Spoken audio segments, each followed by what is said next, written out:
crois que chacun de nous s'est préparé. Chacun de nous s'est préparé pour cette chaîne de prière. Et je crois que le Dieu qui t'a permis d'être au premier jour, c'est le même Dieu qui va te conduire pendant ces 3 jours pour aller même clôturer le dimanche. Te visitera. Non, alors notre thème principal, le grand thème, Dieu prépare quelque chose d'incroyable pour toi. Dieu prépare quelque chose d'incroyable pour toi. Pour cette année 2025, nous aurons des thèmes qui vont nous étonner. Dieu prépare quelque chose d'incroyable pour toi. Je crois que par cette référence, c'est là où tu vas comprendre la vision de cet événement.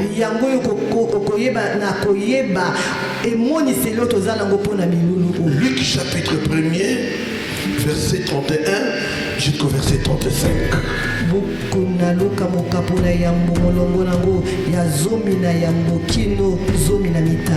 Et voici tu deviendras enceinte et tu enfanteras un fils et tu lui donneras le nom de Jésus. Il sera grand, il sera appelé le Fils du Très-Haut. Et le Seigneur Dieu lui donnera le trône de David son père. Il régnera sur la maison de Jacob éternellement, et son règne n'aura point de fin. Marie dit alors, comment cela se fera-t-il, puisque je ne connais point d'homme? L'ange lui répondit, le Saint-Esprit viendra sur toi, et la puissance du Très-Haut te couvrira de son ombre. C'est pourquoi le Saint-Enfant qui naîtra de toi sera appelé le Fils de Dieu. Amen. La Bible nous dit que le jour où l'ange est apparu à Marie, pour lui dire que c'est toi qui seras la mère du Messie. Bien-aimé, c'était pour Marie quelque chose d'incroyable. C'est moi qui sera la mère du Messie et la mère du Fils de Dieu. C'est incroyable. Et telles choses peuvent se passer aux femmes des grands sacrificateurs. Les grands sacrificateurs c'était des hommes saints. Et leurs femmes c'était des femmes considérables. On les prenait comme des femmes sacrées. Et les Juifs prétendaient que c'est celle qui allait être la mère du Messie allait être parmi les femmes sacrées des prêtres. Dieu abandonne les femmes des prêtres pour aller chercher une femme de hors classe. Voilà pourquoi cela a étonné Marie. Elle a trouvé ça quelque chose d'incroyable. Et les thèmes nous dit Dieu prépare quelque chose d'incroyable pour toi. Une chose encore. Cette femme-là était vierge. Elle n'avait pas encore connu d'homme. Elle pose la question à l'ange. Moi je n'ai pas encore connu d'homme. Mais comment cela te fera? Parce que scientifiquement c'est impossible qu'une femme qui n'a pas connu l'homme soit enceinte. L'ange lui dit, comme t'as étonné. Amen, amen, non? Les choses de Dieu, c'est aussi pour toi des choses étonnantes. Tu n'as pas besoin d'aller vers un homme. Le Saint-Esprit, par son mystère, il viendra sur toi et tu seras enceinte. Amen, amen, non? Le Saint-Esprit lui-même s'introduira à l'intérieur de toi pour te permettre d'être enceinte. Dans son palais tout s'écrit. C'est là où prenons notre point central. Quelque chose d'incroyable. Et Marie ce jour-là a vécu quelque chose d'incroyable. Mon frère, ma soeur, c'est possible avec notre Dieu que nous recevons de lui des choses incroyables. C'est possible de recevoir auprès de notre Dieu des choses incroyables. Comment cela se fera-t-il? Je n'ai jamais connu d'homme. Comment cela te fera-t-il? Non, je l'ai dit. Ce sont des choses étonnantes, des choses incroyables. La puissance du Très-Haut. Amen, amen. Découvrira. C'est cette puissance-là qui va te permettre d'être enceinte. Alléluia. Mais des choses incroyables sont des choses qui dépassent les entendements des hommes. Toi, en tant qu'enfant de Dieu, il faut que tu vives ces choses en question. Même autour de tes parents et tes proches seront toujours étonnés. Comment cela s'est passé? Ça sont des choses étonnantes. Ça sont des choses incroyables. Mon frère, ma soeur, l'apôtre est venu de Dieu cet après-midi. Pour ce premier jour, connecte-toi avec l'Esprit de Dieu. Les chrétiens d'aujourd'hui ne veulent pas collaborer avec l'Esprit de Dieu. Nous recevoir auprès de notre Père. Nous pouvons recevoir auprès de notre Père des choses incroyables si seulement nous sommes connectés avec le Saint-Esprit. La virginité de Marie, amen, amen, parler de la sainteté. Alléluia. Une femme qui est connectée avec Dieu. Une femme qui se laisse jamais suyer par le péché du monde. C'est comme ça avec tous les hommes. Dieu pour donner quelque chose d'incroyable à une personne, il faut tout d'abord la vie de la personne. Comment es-tu? Amen, amen. Concernant tes pensées, tes comportements, tes habitudes, ton attachement envers Dieu, quand Dieu voit ses qualifications, à partir de là, il peut te répondre. Dieu n'est pas cherché, Dieu n'est pas parti pour chercher une femme impure,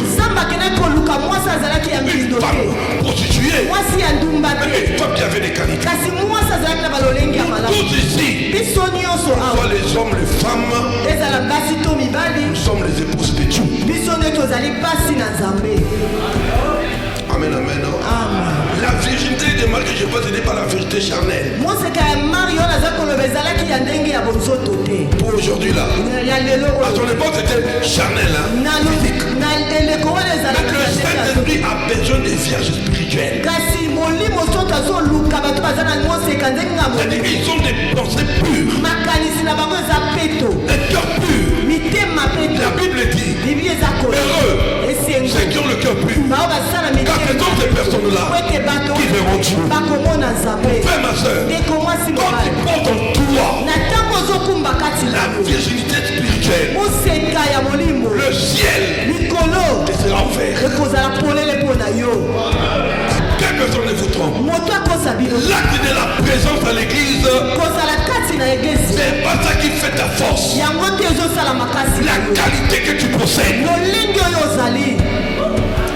Dieu est parvenu de donner à Marie chose incroyable par rapport à ses qualités. Mon frère, ma soeur, de ta présence, ton ancienneté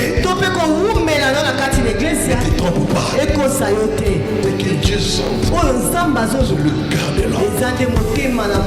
Sois intègre, sois pur par ton esprit, que tes pensées soient pures. C'est ça qui va te permettre d'atteindre le royaume. Dieu a préparé quelque chose d'incroyable pour toi. Nous voulons que Dieu puisse agir.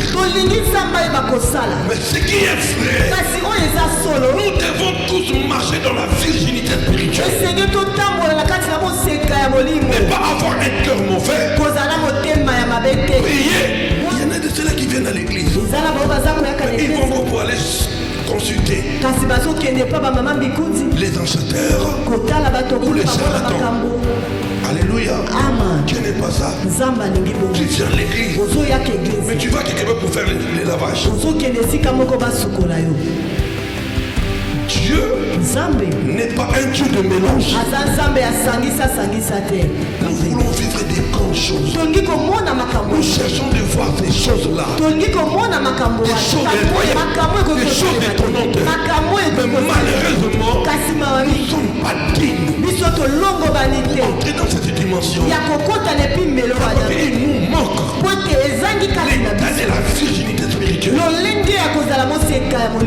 Alléluia. Amen. Marie ne s'attendait pas. Et le jour-là, Dieu allait le paraître. Il ne s'attendait pas à ça. C'était une surprise. Écoute-moi mon frère, ma soeur. Des choses incroyables. Sont des choses parfois toi tu ne demandes pas. Tu n'attends pas cela. Mais Dieu lui-même, par son amour, par sa miséricorde, il dit, je vais te faire grâce. Alléluia. Alléluia. Des choses que tu n'as pas demandé par ton intercession. Des choses que tu n'as pas cherché à faire de jeûne et prière. Mais Dieu voyant ce que tu es, par ta fidélité, ton intégrité, il prend la résolution de te faire une surprise. Pour te donner quelque chose d'étonnant. Quelque chose d'incroyable. C'est comme ça que notre Dieu agit. Voilà pourquoi Zacharie a crié. Ce n'est ni par ma force, ni par ma puissance, par ton esprit. Parce que des choses qu'il a commencé de vivre, ça a dépassé dans l'intelligence. Zacharie a compris. Si je suis arrivé dans cette dimension, ça c'est l'esprit de l'éternel. Quelqu'un bénit. Sois honnête avec le Saint-Esprit. Marche avec le Saint-Esprit. Que la grâce de la piété, de l'attachement, amen, amen, t'accompagne pour que tu puisses vivre des choses incroyables.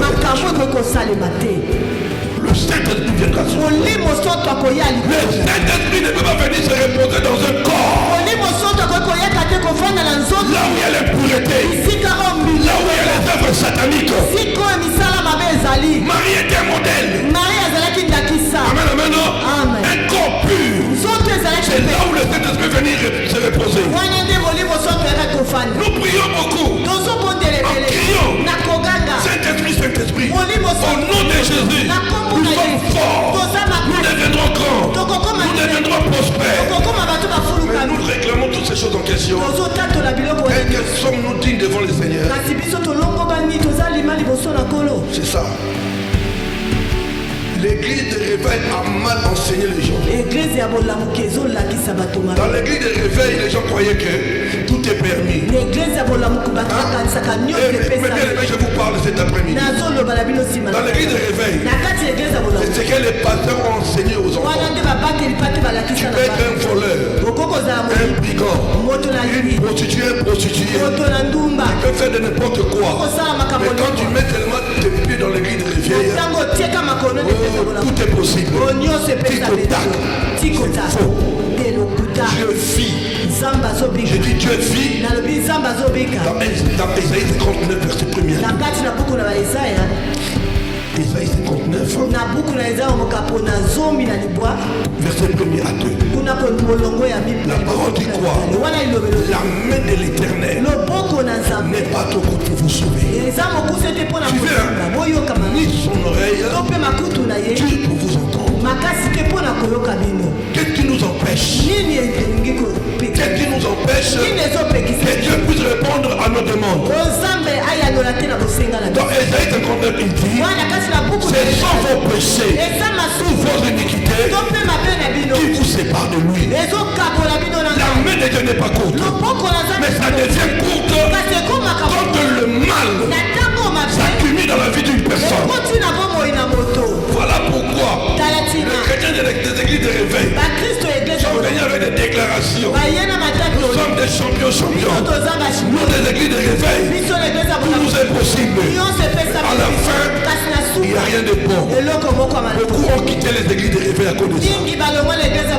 Parce que la parole a été mal introduite. Dieu, ce sont les principes.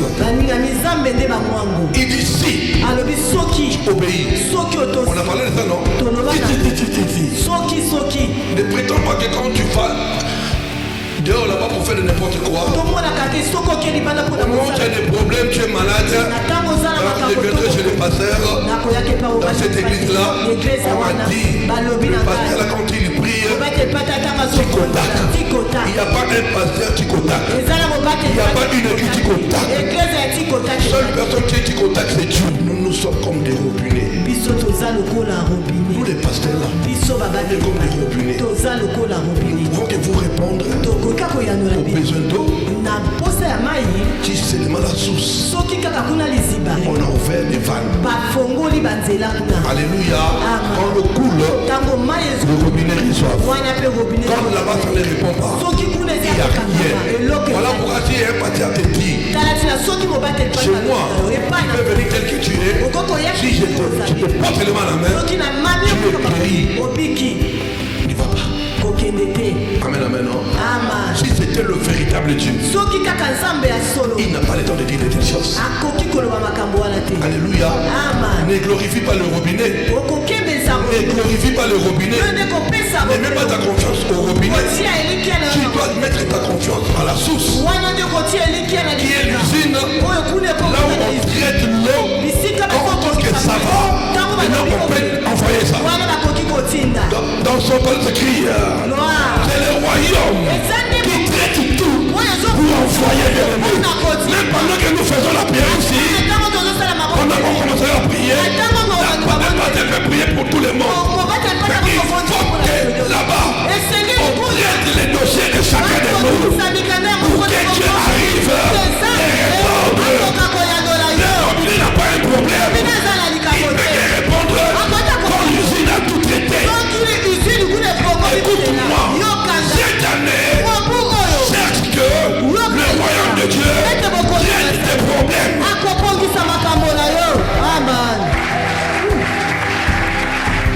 Faites pas de vos pasteurs vos dieux. Votre Claude n'est pas un dieu. Je suis un simple serviteur et un serviteur inutile. Pourquoi quand Dieu dit que donner vous sera donné, c'est tellement l'argent. Mais bien aimé, donner vous sera donné, c'est-à-dire que toi tu fais des bonnes choses, Dieu aussi te fera des bonnes choses. Toi tu n'agis pas bien, tu fais que Dieu puisse agir, il n'agira jamais. Corrige tes erreurs. Alléluia.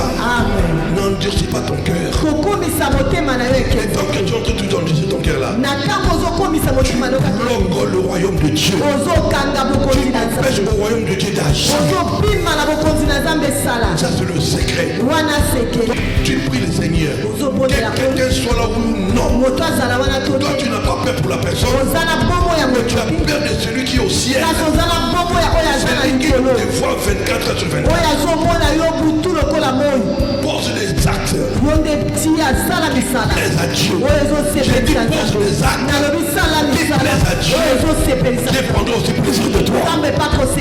Dans son palais tout s'écrit. Fais plaisir à Dieu. Dieu te fera aussi plaisir. Quand Salomon a commencé de bâtir le temple, ce temple a eu plus de 40 ans. Son achèvement. 40 ans bien aimé. Quand tu as vu cela, tu as appelé ça incroyable. Le cœur de l'homme a eu l'idée. C'était Salomon. Le cœur de l'homme a été l'idée. Et quand je suis tombé là, c'est là où tu as dit, demande-moi ce que tu veux. Il demande à Dieu la sagesse et l'intelligence. Salomon n'a jamais demandé l'argent. Salomon n'a jamais demandé la gloire. Et quand Dieu lui dit, demande-moi ce que tu veux. Dieu lui dit, tu m'as demandé que la sagesse et l'intelligence. Tu ne m'as pas demandé l'argent. Laisse-moi te dire ça, maman. Dieu, viens, tu m'as demandé ces choses. La sagesse et l'intelligence. Mais de moi-même, sans que tu demandes, je te donnerai la gloire et la richesse. Dieu est toujours avec toi. Dieu est toujours avec toi. Ce qui est vrai, quand tu lui restes fidèle, il est toujours avec toi. Il ne te quittera jamais. Deutéronome chapitre 31 verset 8. L'Éternel marchera lui-même devant toi. Il sera lui-même avec toi. Il ne te délaissera point. Il ne t'abandonnera point. Ne crains point et ne te ferai point. Amen. Voilà ce que Moïse, même vers sa fin, il savait qu'il allait quitter la terre des hommes pour retourner vers le Père. Mais il dit aux enfants, même si je suis avec vous, Israël, c'est que tu dois connaître Israël. L'Éternel marchera avec toi. Peut-être Dieu a commencé de marcher avec vous parce que moi je suis là. Il restera toujours avec vous. C'est Israël. Comme une nation, sache-le Israël. L'Éternel marchera lui-même avec toi. Il sera lui-même avec toi. Tant que tu lui restes fidèle, Dieu marchera avec toi. Cette année, je prophétise sur toi que Dieu marche avec toi. Il ne t'abandonnera jamais. Jamais et jamais. Même si tu as des parents riches, vous dépendez de ces gens-là. Vous dépendez de ces gens-là. Mais laisse-moi te dire, il peut prendre la décision. On ne fera plus rien pour la famille là, pour les enfants d'Ethel. Ne vous inquiétez de rien. Il y a un secours. Il y a un secours quelque part. Le secours là, la porte de te dire aujourd'hui, il est là. Il est ici. On l'appelle Jéhovah Shammah. On l'appelle Jéhovah Shammah. Jéhovah Shammah est avec vous.